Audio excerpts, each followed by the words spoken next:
Jamaah yang dirahmati Allah.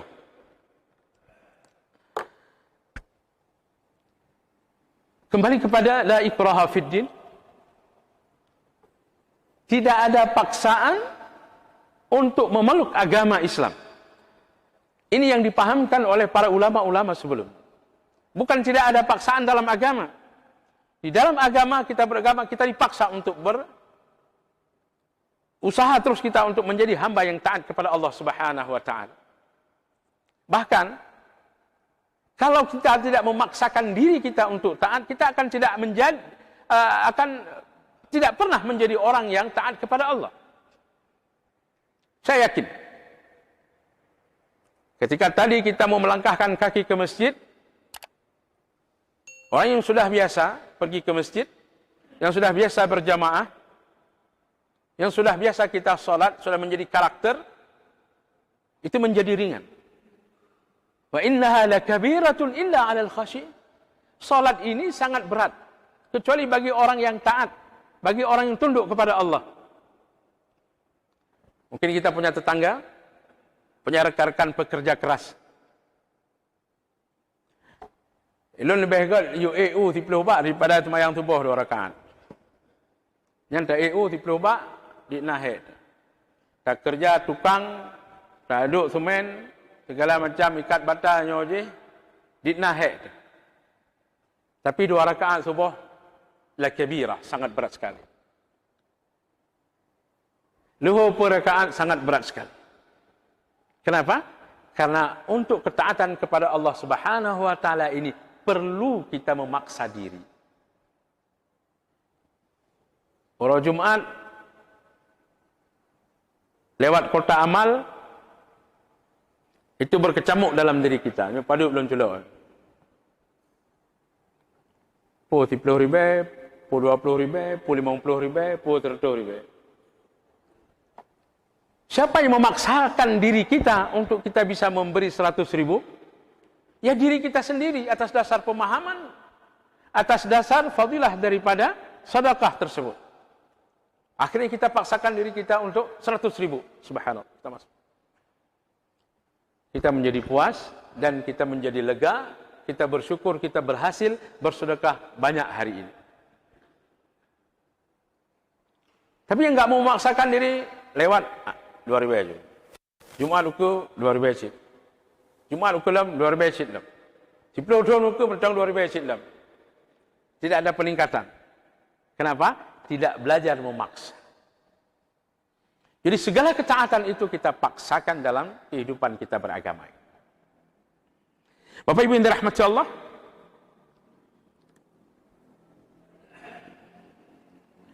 Rasul sallallahu alaihi wasallam mengajarkan kepada kita untuk menjuru dan mengajarkan anak-anak kita, allimu auladakum. Dalam kajian bahasa Arab, Bapak dan Ibu, ketika ada tasdid, allimu, artinya kita disuruh benar-benar. Kita mengumpulkan segala kemampuan, fasilitas, teknik, teori, dan segala macam model untuk mengajarkan anak kita. Maka disinilah yang dipahami, kita mencurahkan segala daya upaya, termasuk dengan sistem pemaksaan yang kita paksakan kepada mereka, supaya mereka berkarakter. Maka sesuai dengan tujuan pendidikan yang kita maksudkan tadi. La ikraha fid din, tidak ada paksaan untuk mengajak orang masuk ke dalam agama Islam. Kenapa kata Allah, qad tabayyana ar-rusdu minal ghayy? Karena sudah jelas yang kebenaran ini adalah kebenaran dan ini kesesatan, sudah jelas. Faman syaa'a falyu'min, faman syaa'a falyakfur. Siapa yang mau beriman, ini jalan beriman. Siapa yang kufur, ini jalan kekufuran. Allah membentangkan 2 jalan ini. Maka siapa yang mau beriman, maka berimanlah dia. Siapa yang mau kufur, maka kufurlah dia. Kemudian Allah Subhanahu wa taala sudah menginformasikan kepada kita, bagi orang-orang yang beriman dia akan ditempatkan nanti di dalam surga. Berikut orang-orang yang kafir ini Allah tempatkan mereka di dalam neraka. Bapak Ibu yang dirahmati Allah, hal yang sangat miris sekali hari ini kita lihat adalah ketika anak-anak kita suruh mereka, ketika anak-anak kita paksakan mereka untuk mereka taat kepada Allah Subhanahu wa taala, ini ghazul fikr. Jadi brainwashing, dicuci otak anak-anak kita, bahkan kita hari ini, untuk adanya pemahaman terhadap agama ini, bahwa ini agama yang menjadikan kita tidak bersemangat dalam hidup. Kenapa? Agama ini adalah agama paksaan. Dan itu di tingkat SMP, tingkat SMA, anak-anak kita sangat mudah, karena mereka sangat labil. Baru beberapa hari ini, diumumkan SKB 3 Menteri itu, sudah ada beberapa daerah, anak-anak yang mereka dulunya pakai jilbab, dan mereka buka jilbab, dan mereka ketika ditegur oleh gurunya, kami mengikuti SKB 3 Menteri. Artinya apa? Mereka bebas. Ketika kita paksakan kepada mereka, mereka akan melapor, kita akan kena sanksi. Karena yang sangat miris sekali adalah ketika perintah Allah Subhanahu wa taala kita jalankan, mereka katakan ini adalah pemaksaan, mereka katakan ini adalah melanggar HAM. Tetapi ketika SKB 3 Menteri dan SKB yang lainnya nanti diwajibkan kepada semua kepala-kepala daerah, kepala sekolah, ketika tidak dijalankan mereka akan dipecat, akan diberikan sanksi. Ini apa mau kita bilang? Melanggar HAM kah atau tidak? Dan mereka katakan ini adalah kebijakan. Lantas di mana posisi kita, ketaatan kita? Taatkah kita kepada Allah Subhanahu wa taala dengan pemahaman kita dipaksakan tadi? Atau kita mudah saja tunduk kepada mereka yang mereka itu dengan sangat jelas-jelas sekali memaksa, kalau tidak mereka akan ambil tindakan dan mereka akan berikan sanksi, bahkan dipecat. Dan itu sudah ada narasi-narasi seperti itu. Maka dalam hal ini, Bapak dan Ibu yang dirahmati Allah, para jamaah yang berbahagia, kembali kepada pemahaman dasar kita bahwa la ikraha fid din, tidak ada paksaan orang lain masuk ke dalam agama Islam, itu yang dipahamkan oleh para salafus saleh. Begitu kita berada dalam agama ini, maka kita harus memaksakan diri, memaksakan keluarga kita untuk taat kepada Allah Subhanahu wa taala.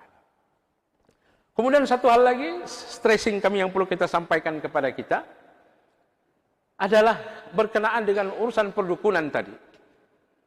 Dan ini nanti akan keluar lagi peraturan-peraturan baru, itu beberapa tempat kemarin dideklarasikan di daerah Banyuwangi akan dilegalkan dan menjadi organisasi besar, persatuan perdukunan semuanya. Apa yang mereka lakukan, Bapak dan Ibu yang dirahmati Allah? Kita pahami hari ini kalau urusan santet tidak ada lain adalah memudaratkan orang lain. Karena di situ berkolaborasi dukun-dukun itu dengan jin, dengan syaitan, dengan iblis. Yang mereka nanti yu'allimuna an-nasa as-sihr, mengajarkan manusia sihir. Yang semuanya adalah untuk memudaratkan manusia. Maka di antara dosa yang paling besar adalah urusan sihir. Kebiasaan kita hari ini sangat biasa, sangat biasa. Hampir setiap hari kita dengar ada saudara-saudara kita yang kemalingan, hilang kendaraan, hilang benda-benda yang dia sayangi, datang kepada arraf, kepada orang apa tadi? Orang pintar, datang kepada dukun, ya tanyang. No, uronyo gadah mono, kira-kira ho kayak ondalun. Kira-kira so pencuri dan yang lain-lain. Ada kasus pada masa Rasulullah. Para sahabat datang pada Rasulullah, ya Rasulullah, si Anu itu orang pintar ya Rasulullah. Dia pandai meramal-ramal. Apa kata Rasulullah? Bohong semuanya kata Rasul. Tapi yang dia katakan itu ada banyak benarnya ya Rasulullah. Maka Rasulullah katakan itu adalah informasi bisikan dari jin kepadanya. Ketika kita memahami dan apa tadi, mempercayai apa yang disampaikan tadi, makanya Rasulullah katakan, kalau dia datang kepada dukun, dia benarkan apa yang dia sampaikan tadi, maka Allah tidak akan menerima taubatnya 40 hari 40 malam. Mana yang tidak kita sadari dalam kehidupan sehari-hari kita? Hal yang paling ringan. Hal yang paling ringan.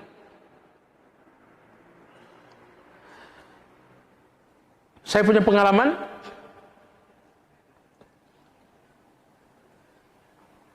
Di Mekah suatu hari ketika kami umrah, berdirilah beberapa orang syekh, di tangannya ada gunting besi. Rupanya mereka sedang razia. Apa razia? Razia orang-orang yang masuk, karena rata-rata orang yang masuk ke masjid sana pakai pakaian ihram, orang-orang India itu hampir mayoritas. Itu di pinggangnya itu ada apa namanya itu? Seperti jimat ya, ikat dengan tali hitam, kemudian ada apa? Kain hitam. Ya. Kalau kita di Aceh banyak sekali tu diikat bana bayi. Bayi klik dan segala macam ke pagu tubuh. Ikat badan, ikat keing. Banyak sekali kita lihat itu. Di sana itu kebetulan begitu saya mau keluar, saya lihat. Kemudian saya bilang sama Syekh, ya, boleh saya berdiri di sini? Fadhal ya akhi, silakan. Terus ada satu lempengan yang saya lihat, minta apa itu? Kemudian dia buka di depan saya. Lempengannya dari lempengan tembaga, kemudian isinya tulisan entah apa-apa begitu, ya. Kemudian Syekh ini bilang sama saya, ini mantra-mantra jin, dia bilang. Sudah. Orang itu banyak juga mereka ketika masuk bawa anak-anak yang mereka pakaikan pakaian ihram, anak laki-laki, dan itu di tangannya, apalagi di pinggangnya ada apa tadi itu? Jimat-jimat seperti itu. Kemudian dipotong semuanya. Bahkan ada yang mereka marah, mau berkelahi dengan Syekh ini. Kenapa? Karena mereka menganggap ini adalah keberuntungan mereka.